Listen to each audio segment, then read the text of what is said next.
Bringing in now Dr. Trita Parsi, who's Executive Vice President over at the Quincy Institute for Responsible Statecraft. Trita, thanks as always for joining us. Really appreciate it. Good to see you, sir. My pleasure.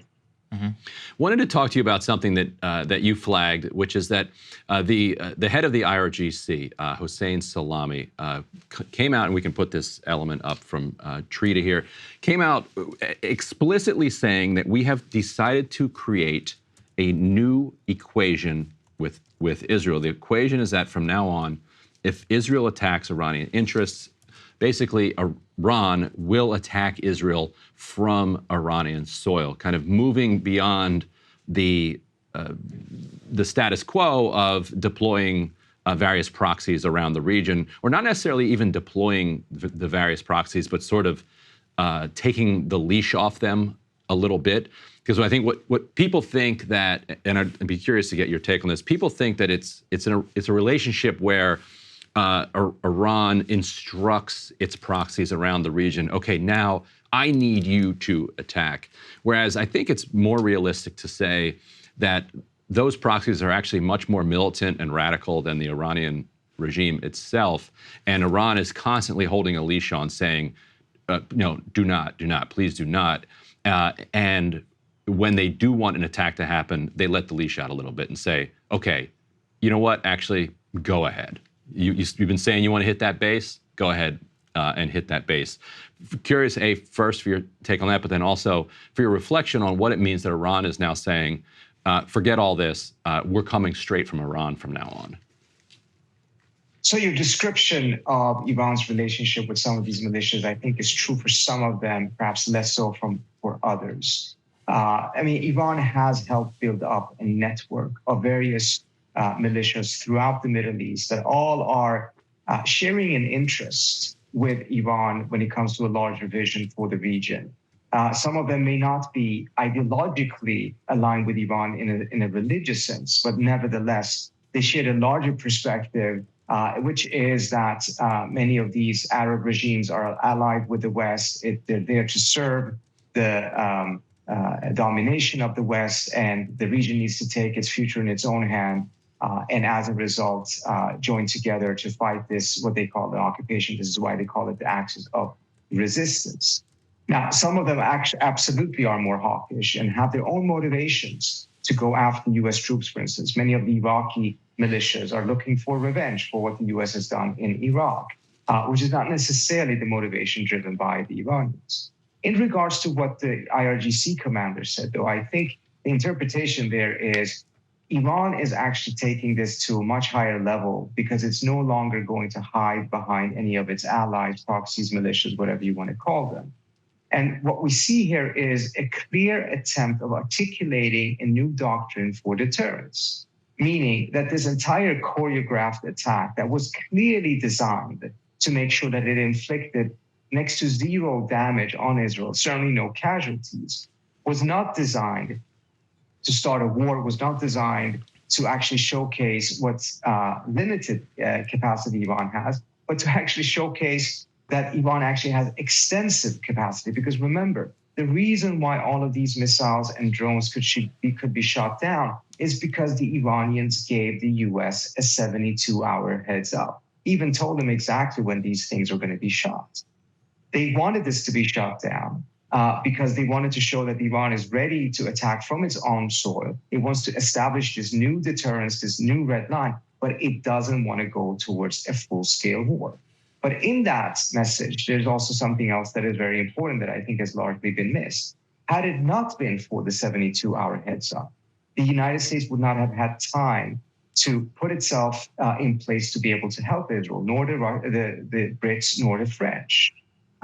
And without the help of these other countries, without the heads up, it is quite likely that a much larger barrage of missiles from Iran actually would have penetrated Israel's air defenses and would have caused a tremendous damage. But that was not the intent with this strike. The intent was exactly as the IRGC commander said, as that establish a new red line. If the Israelis going forward kill Iranian officials, attack Iranian embassies, it will be responded to, and it will likely be responded to very quickly. And the hope of the Iranians appears to be to deter Israel from doing this in the future. Dr. Parsi, one of the things we're trying to understand here is the calibration of the Israeli response. The Israeli war cabinet seems to be all over the map. They're vowing a response. The Iranians say, if look, this is it. From in terms of what they put out, they're like, we will say that this matter is closed. If we do see some sort of retaliation by the Israelis, then what sort of decision matrix does that open up from the Iranians as it relates to the United States and our own military? Well, I think Biden actually has put himself in a bind with the formulation that he used. He come out and said that he would support Israel defensively. The support is ironclad, but the United States will not support or participate in any offensive operations by Israel. Well, this distinction between offensive and defensive ends up being rather meaningless the second the war begins. Because what it has done, he has given Netanyahu a clear pathway on how to drag the U.S. into the war. Israel responds to this Iranian attack with missile strikes, etc., against Iran. Iran will then obviously respond back. The United States will not participate in the first attack, but as soon as Iran is counterattacking, then the United States gets dragged in. At that point, it was completely meaningless whether the United States was involved in the previous attack or not. So previous presidents, even very hawkish ones like Trump, actually resisted pressure from Netanyahu in particular to get dragged into war with Iran because it does not serve U.S. interests. Now Biden has actually given Netanyahu a roadmap on how to drag the United States into that war. If he instead had focused on the main goal or prioritized the main goal, which is to avoid a regional escalation and avoid getting the U.S. into that war, it actually would have been better for Israel as well, because he would not need to provide any defensive ironclad support for Israel, because there wouldn't have been an Iranian counterattack in the first place. That would have served Israel's interest better, and most importantly, it would have served U.S. interest much better, because we would not get dragged into another war in the Middle East. Trita, I've heard Ayatollah Khomeini described as risk-averse, almost to a fault, and I'm curious if you think that's an accurate description, how his approach to the conflict between Israel and Iran plays into this, and who is really making the decisions in the Iranian government? So the decisions are ultimately made by the Supreme National Security Council in Iran, which, of course, reports to the Supreme Leader. And the final decision is with the Supreme Leader, but it's rarely that he overrules everyone. There has been grumblings, and quite loud ones, within the IRGC and other elements of the Iranian government who believe that Khomeini has been too risk-averse, that he should have done this much sooner. And the fact that he didn't have enabled the Israelis to keep on moving forward with increasingly blatant attacks against Iranian commanders and officials. And now we saw an Iranian consulate in Damascus. And essentially the argument being that if he had reacted sooner and asserted Iran's deterrence, then the Israelis would have stopped sooner.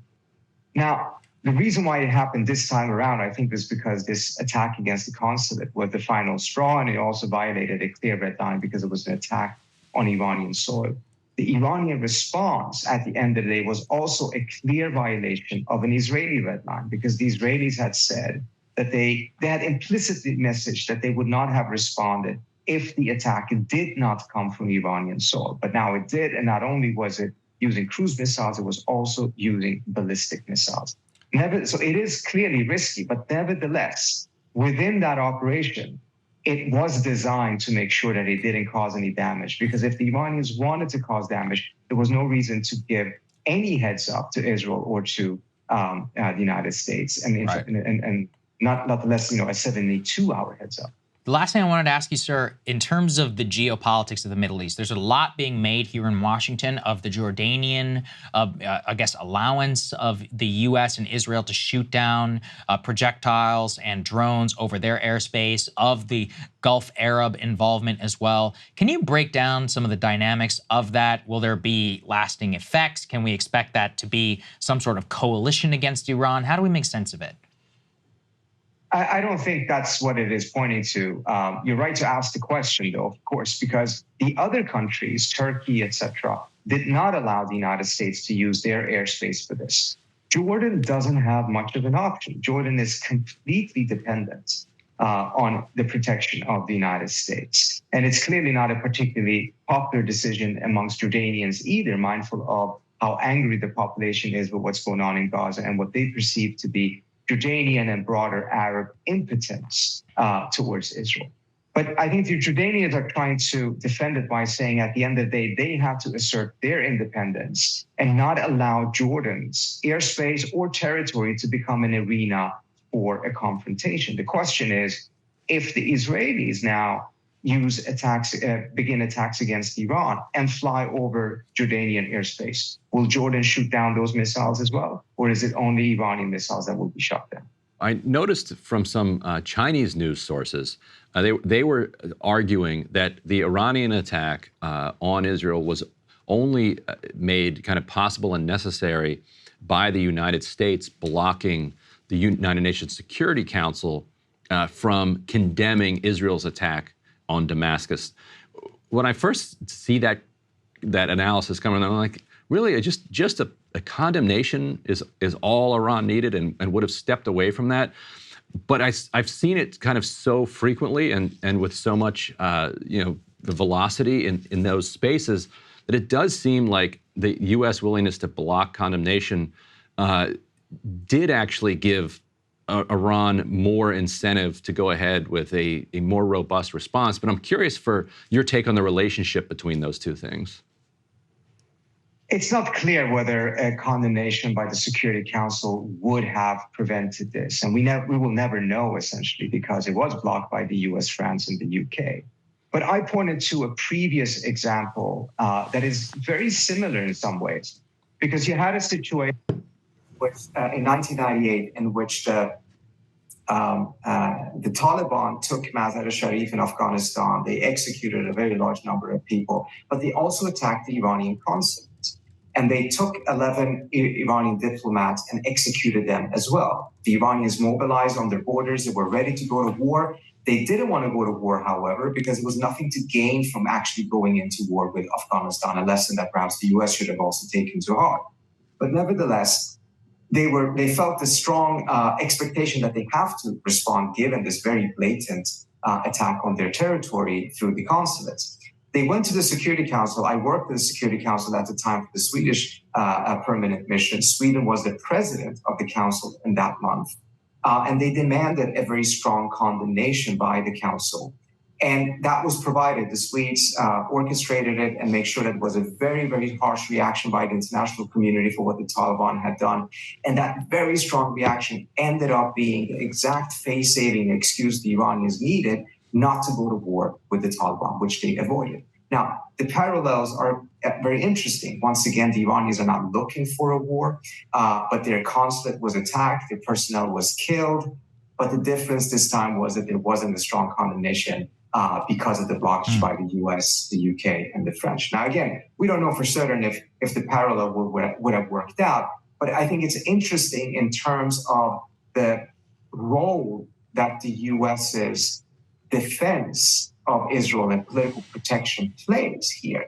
Because the US did what essentially Biden has been doing for the last 7 months and the US has done for more than 20 years, which is to constantly provide political protection in the Security Council for Israel so it is not condemned. Well, that approach appears to also incentivize other countries then to take harsher measures than they otherwise may have taken. And then that, a couple days later, you see Ecuador be like, oh, okay, then maybe we can just raid the Mexican embassy here in Quito. But up next, we're going to talk about Trump in Allentown hitting on a new nickname for Genocide Joe that he seems to actually appreciate. But Trita Parsi, Executive Vice President of the Quincy Institute for Responsible Statecraft, thank you so much for joining us. Thank you, sir. Hey, guys, if you like that video, go to breakingpoints.com, become a premium subscriber, and help us build the best independent media organization on the planet. That's right. We're subscriber funded. We're building something new. We want to replace these failing mainstream media organizations. So again, to subscribe, it's breakingpoints.com.